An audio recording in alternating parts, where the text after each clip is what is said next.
السلام علیکم۔ برازیل میں حالیہ حکومت مخالف مظاہروں کے بعد برازیلین صدر لولا ڈی سلوا نے آرمی چیف کو برطرف کر دیا۔ بین الاقوامی میڈیا کی رپورٹ کے مطابق برازیلین صدر لولا ڈی سلوا نے army chief Julio Cesar de Arruda کو برطرف کر دیا، جنہوں نے ایک ماہ قبل ہی یہ عہدہ سنبھالا تھا۔ رپورٹ میں بتایا گیا ہے کہ 2 روز قبل دارالحکومت برازیلیا میں صدر اور ملٹری افسران کے درمیان اہم ملاقات ہوئی تھی، جس کے بعد اب صدر کی جانب سے آرمی چیف کو برطرف کرنے کا فیصلہ سامنے آیا ہے۔ اس سے قبل بھی برازیلین صدر کھلے عام یہ الزام لگا چکے ہیں کہ کچھ فوجی افسران نے ملک گیر ہنگاموں کی حمایت کی تھی۔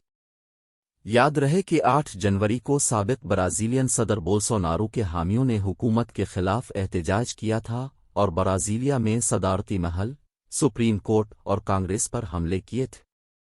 اب تک ان مظاہروں میں ملوث 2000 سے زائد افراد کو گرفتار کیا جا چکا ہے۔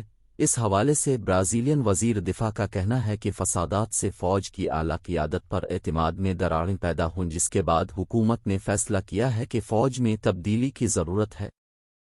رپورٹ کے مطابق برطرف آرمی چیف کی جگہ south eastern army commander Tomas Ribeiro کو نیا آرمی چیف بنایا جائے گا۔ اب تک اتنا ہی، اللہ حافظ۔